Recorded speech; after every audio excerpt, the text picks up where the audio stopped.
Welcome everyone to our video on polyatomic ionic compounds. For this video, we are going to aim to learn how to identify polyatomic ions. And then, just as with all nomenclature, we are going to learn how to write the formula for ionic compounds and the names of ionic compounds which contain polyatomic ions.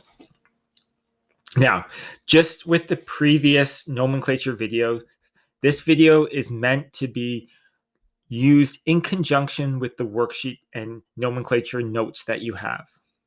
So before getting into the example, please make sure that you have a copy of the nomenclature notes in front of you and that you've first read through the section on polyatomic ionic compounds. You should also have the charts, which contain all of the polyatomic ions which you're expected to know, in front of you at that same time, because you're going to want to use those as you learn to name and write these formulas. So please make sure you do that first, and then I'm going to switch over to the whiteboard and go through some examples with polyatomic ions in ionic compounds. Okay, so before we start off by doing some practice examples, let's first make it clear what exactly a polyatomic ion is.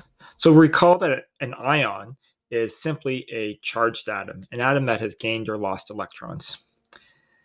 Polyatomic ion, so poly means many, so we have an ion which consists of many atoms. That's simply all it is. Now, these atoms are all covalently bonded together, and they move as a unit. So the entire unit is charged. So we have many atoms that are bonded together, and those many atoms are charged. And because they're charged, that means that they can bond, form ionic bonds with an oppositely charged ion. So let's take a look at how we recognize ionic compounds. So let's start off with the name. Here we have calcium nitrate. Now it looks very similar to the binary compounds, which we looked at previously, except for the ending here, and that's going to be our key. Now I've written a closely related binary compound, closely related by name, right here. And so recall that binary compounds that involve only two elements end in IDE, calcium nitride. If it does not end in IDE, that tells you that it is not a binary compound. So this compound here consists of calcium and then the nitrate ion. Nitrate, as you can see in your chart, is a 1- charged ion with 1 nitrogen and 3 oxygens. So the recognition part is the most important part for polyatomic ions because these are all ionic compounds, and so the bonding rules apply the same way. So let's take a look at how we would do this, or where this formula comes from. So I'm going to work it over here. First, we have calcium. Recall, with all ionic compounds, we list the charges of the two ions. So calcium and nitrate, and then we would crisscross to get the ratio in which they bond. And the only difference between a binary compound and a compound with polyatomic ions is that if we have more than one of that polyatomic ion, we need to make sure that we use brackets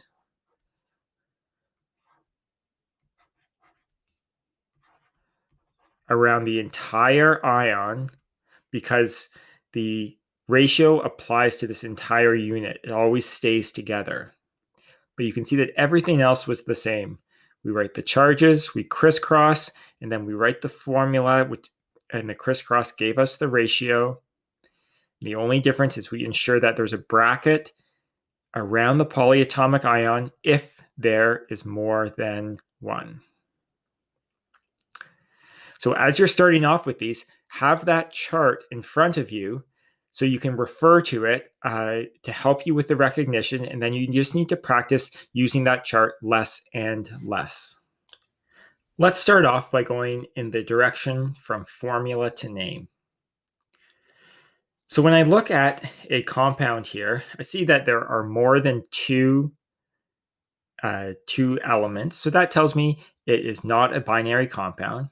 I see a metal to start, and then I recognize that we have the polyatomic ion NO3 at the end there.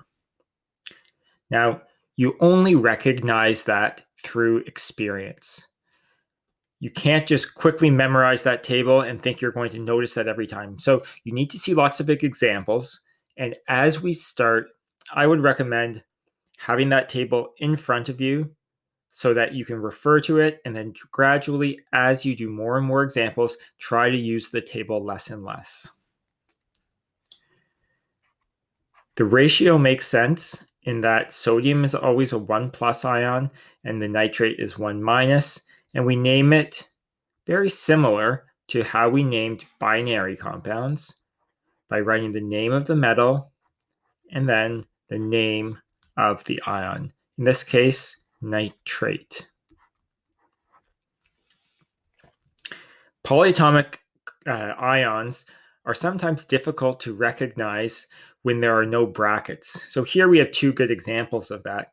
MgCr2O7 is another one where the chromate is hidden there.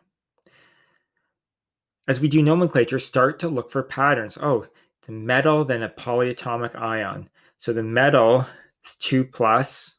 Oh, there's dichromate, which is 2-. So, yep, they bond in a 1-to-1 ratio. And we're naming it, once again, the name of the metal, magnesium, and then the name of the ion, magnesium dichromate. Let's now go the other way and try to write the formula for a compound given the name. So if you'll note that a lot of these polyatomic ions end in ATE, so that is a good sign or a good clue to recognize a polyatomic ion. Let's look at the first one here. So here we have ammonium. Well, that's not an element. We see from the chart that is actually a polyatomic ion. So here's an example of a polyatomic ion which has a positive charge, 1+. Acetate, we see from the chart there's another polyatomic ion, CH3COO1-. And I'll just make a note over here that acetate is written in a few ways, which sometimes causes confusion. Sometimes you'll write it as C2H3O2-1-. So it's just how things are grouped. And we'll talk about why that's written in different ways in class. So recall that these are ionic compounds, so we use the same rules. We use the crisscross, 1+, 1-. And so they bond in a 1-to-1 ratio.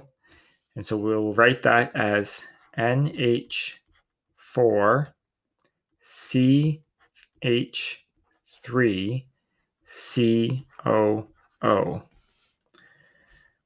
So right there, getting a little tight in there, there's the formula for ammonium acetate. And note that because there is only one of each ion in the ratio, there are no brackets written. For our final example, here we have calcium chlorate. Well, we recognize calcium right there, having a 2+ charge. And then chlorate is one of our polyatomic ions, Cl(O3)1-. And once again, we write the ions, we write the charges, we crisscross to determine the ratio in which they will bond. And now we will rewrite the formula. And this time we have 2 chlorate ions for every 1 calcium. So we have to write brackets around the ClO3 and put a 2 on the outside. So there's calcium chlorate.